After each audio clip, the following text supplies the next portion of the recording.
Buenos días, buenas tardes, buenas noches a todos. Good morning, good afternoon, good evening to all of you, no matter what time of day you are joining us. Welcome back to the Nerdy Muse.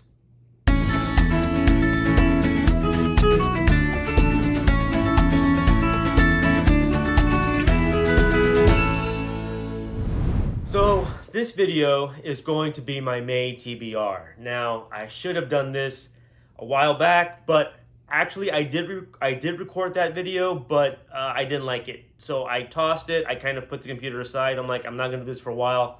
I'll come back to it later. Well, it's the 7th of May, so I think it's about time to do it. I've already started reading one of them. Just so you don't think I'm going to start now, I've already started reading one. I do want to go ahead and get into what 4 books I have chosen for this month, because for me, 4 books is a reasonable number to do. If I do any more, I'll just do an addendum. Also, what I think I'm going to do is do mini vlogs or record mini vlogs as I get through certain sections of books, put those together into one video per book that I finish, and then release those. I want to see what that looks like. Now, mind you, for those videos, I am not going to be setting up whatever meager lights I have or the phone camera or anything like that. I'm just going to record them wherever I am, however I'm dressed. I'm not going to care at the time. I'm just going to do them. At least that way I get something done. With that said, I'm also going to do a reading journal for May. Once I fill in all these books, I'm not going to show you kind of what it looks like. I'm going to wait on that just because I want to change a few things. I wasn't happy with a couple of the way some things turned out.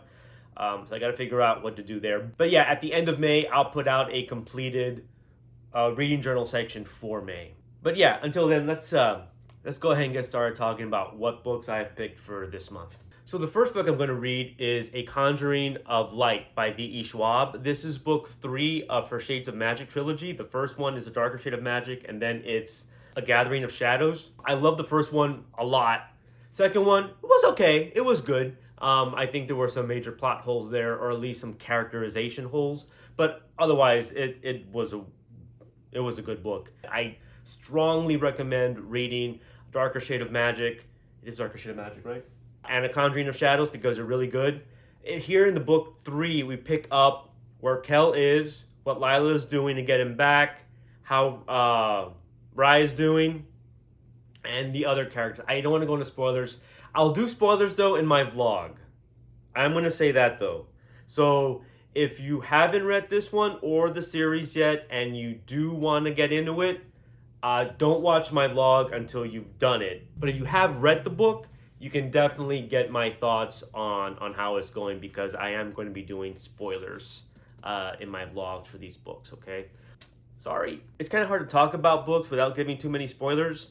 At the end of May, I'll do kind of my general thoughts about them with my ratings without spoilers, but my vlogs will be spoilers, so heads up. Anyway, so something major is happening to Red London. It's pretty bad. So I'm interested to see exactly how that plays out. So far, this is a great read. I love her writing style. The chapters are short, but they're action-packed. They keep things going. Unlike Olivia Blake in Atlas 6, which did not. But this one does, very much so. So I'm enjoying it. It's just, guys, I'm not lying. This is pretty much 624 pages. I've just hit page 200. So I'm a little less than a third of the way through. But I'm enjoying it. Once I'm done with her Shades of Magic series, I do want to read her other books. I'm late to the party with V.E. Schwab, I really am. But I'm really enjoying her writing style. She's very creative in her story plots. It really is. Her characterizations are fantastic. I'm not saying she's perfect. Again, book 2 was a little, there were some issues with it. But so far, I'm really enjoying The Conjuring of Light, so I hope to finish this one this month. The next book I want to read is Hammered by Kevin Hearne. This is book 3 of his Iron Druid Chronicles. Books 1 and 2 I've already read. Book 1 I did a video about. You want to go back to that one. Book 1 was called Hounded. And then book 2 is Hexed. Both were excellent. Again, I enjoyed book 1 much better than book 2. Book 2 seemed to cram way too much in too short of a time. You could have easily probably done 2 or 3 books based on everything that was going on in book 2. but either way, it's still good.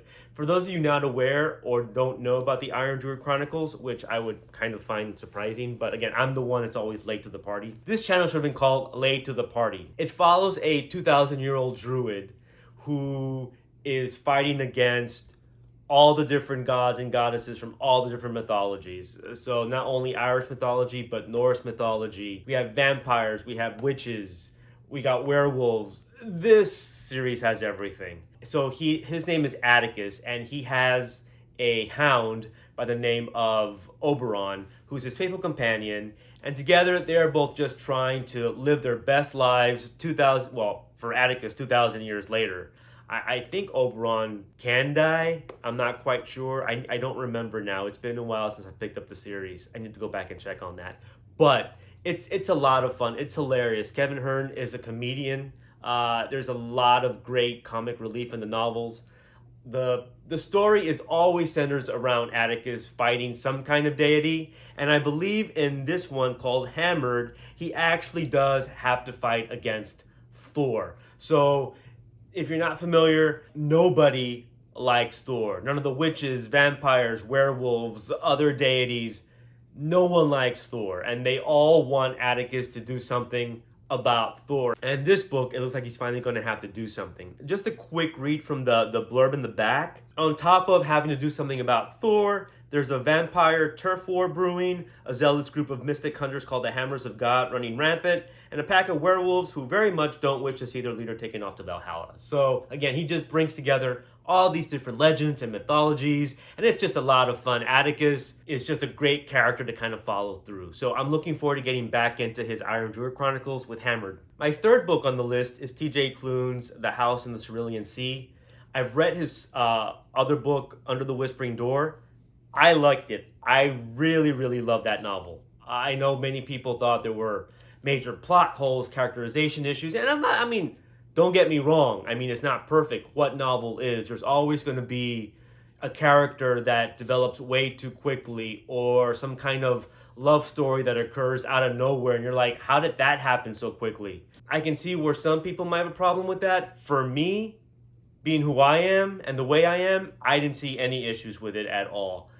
A little quick, yes, but otherwise, it's understandable, it's believable, it works with the story, it moves it along. I really liked Under the Whispering Door.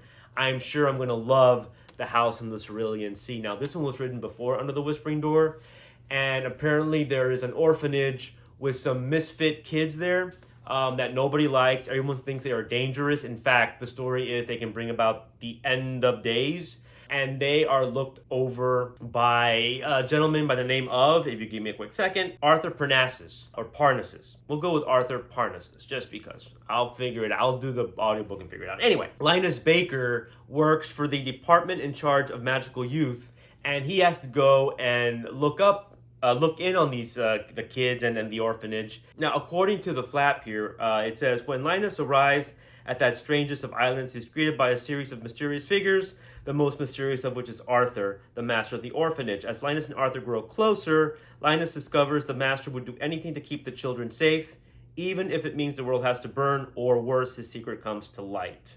So it's all about discovering an unlikely family in an unexpected place and realizing that family is yours. It sounds like an interesting read. I love his writing style. Again, I really enjoyed his the other book I read for him, Under the Whispering Door. So I'm really interested to see how The House in the Cerulean Sea turns out.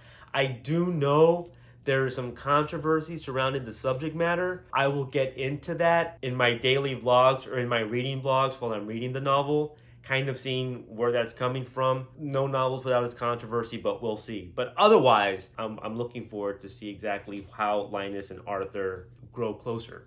On the back it says 1984 meets the Umbrella Academy with a pinch of Douglas Adams thrown in.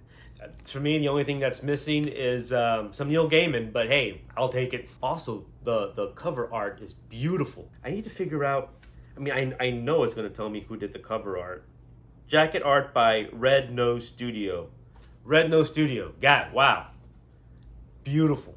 I think they also did the same one for Under the Whispering Door. Give me a quick second. Actually, I have to move books to get it. Never mind. My last schedule read for the month is Lovecraft Country by Matt Ruff.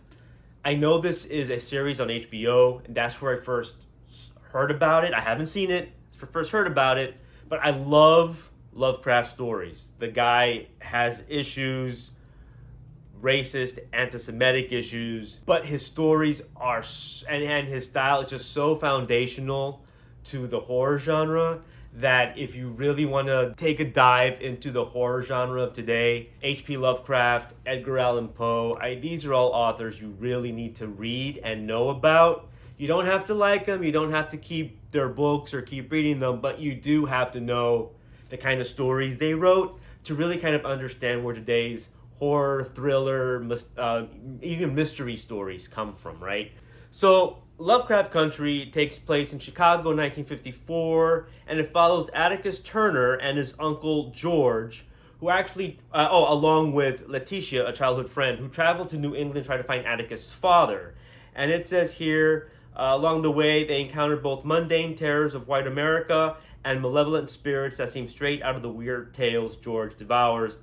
I'm assuming those weird tales happen to be H.P. Lovecraft's tales. That's what I'm thinking. But in the end here it says, a chimeral blend of magic, power, hope, and freedom that stretches across time, touching diverse members of two black families. Lovecraft Country is a devastating kaleidoscopic portrait of racism, the terrifying specter that still haunts us today. That kind of reminds me of The Ballad of Black Tom by Victor Laval, which I read last year, and actually if you look at one of my earlier videos, I did a whole review about that one. It's the same thing. It takes H.P. Lovecraft stories, blends it with racism, beautifully done.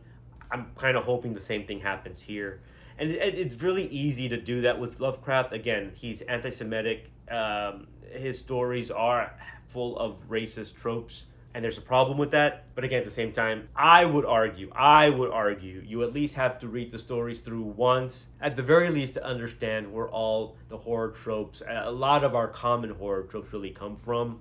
H.P. Lovecraft and, again, Edgar Allan Poe they both set the stage for that. So I haven't heard anything about the novel. I don't know how other booktubers or readers in general feel about it. I have no idea. I'm sure there's something on YouTube somewhere. I just really haven't dug into it. And I don't want to. I don't want spoilers. I don't really want to know what other people think about it. I know earlier I was able to say that for The House in the Cerulean Sea, just because I happened across that in a completely different kind of video I was looking at the time, and they just kind of brought it up. This one I have no idea what people think about it, and that's a good thing. This will be my last read, I think, before we get into June. And again, I just love the cover art, the jacket art. Well, it's not jacket, the cover art on this one. It looks very 1950-ish, right?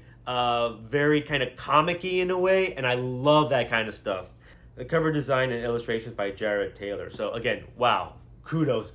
Beautiful job. Great job on this one. And actually, there were other versions of Lovecraft Country at the bookstore when I went to go buy it, but this is the one that stood out to me just because of the art on the cover. Just goes to show you, sometimes the cover will make the sell for you, so at least it does for me. Okay, well, those are my 4 to-be-reads for the month. I've already started reading A Conjuring of Light. Again, I'm really enjoying it, so we'll see how that one continues. I have high hopes for it. I really, really do. Like I said, I like V.E. Schwab's writing style. She's very, very good. I think what I'm going to do is finish my tea, curl up with the book, and then keep on reading. So, again, if you like the video, hit subscribe, hit like at the bottom, all that kind of stuff. Otherwise, until the next video, keep reading, and please take care of yourselves.